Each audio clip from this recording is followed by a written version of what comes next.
વડનગર શહેર તથા તાલુકામાં દારૂ, જુગાર અને ગેરકાયદેસર પ્રવૃત્તિઓ ફરી એકવાર બેફામ બની રહી હોવાનું સામે આવ્યું છે।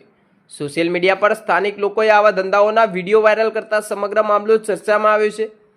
ગુજરાતના નાયબ મુખ્યમંત્રી હર્ષ સંઘવી દ્વારા તાજેતરમાં વડનગરની અચાનક મુલાકાત દરમિયાન પોલીસ તેમજ સ્થાનિક આગેવાનોને કડક સૂચના આપવામાં આવી હતી કે શહેર અને તાલુકામાં દારૂ, જુગાર અને ડબ્બા ટ્રેડિંગ જેવી ગેરકાયદેસર પ્રવૃત્તિઓને કોઈપણ સંજોગોમાં ચલાવી લેવામાં ન આવે।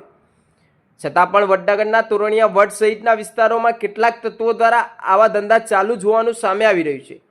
સ્થાનિક વહીવટદારોની રહેમ નજર હેઠળ બુટલેગરો સુધરવાનું નામ લેતા નથી એવી પણ ચર્ચા ચાલી રહી છે। આ દરમિયાન વડનગર સ્માર્ટ પોલીસ સ્ટેશન દ્વારા ફરી એકવાર મોટી કાર્યવાહી હાથ ધરવામાં આવી છે। પોલીસ મહાનિરીક્ષક વિરેન્દ્ર યાદવ, મહેસાણા જિલ્લા પોલીસ અધિક્ષક હિમાંશુ સોલંકી તેમજ ડીવાયએસપી ડીએમ ચૌહાણના માર્ગદર્શન હેઠળ પ્રોહિબિશન અને જુગાર જેવી અસામાજિક પ્રવૃત્તિઓ સામે કડક કાર્યવાહી કરવાની સૂચના આપવામાં આવી હતી।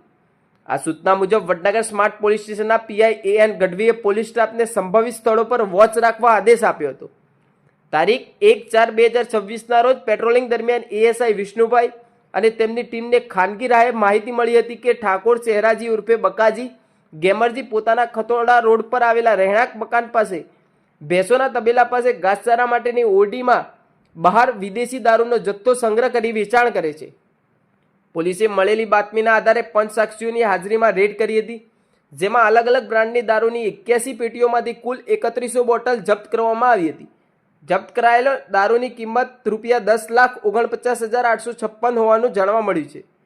આ સાથે GJ02DL 9419 નંબરનું એક્ટિવા વાહન પણ જપ્ત કરવામાં આવ્યું છે, જેની કિંમત અંદાજે ₹30,000 ગણવામાં આવી છે।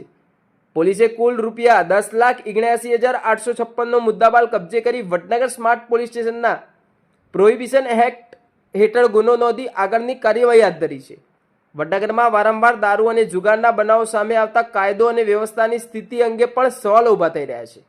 વધુ સમાચાર અને અપડેટ્સ માટે જોતા રહો online TV news. Reporter Suresh Thakor સાથે સોહિલ મેમણ સાથે ફારૂક મેમણ, ખેરાલુ।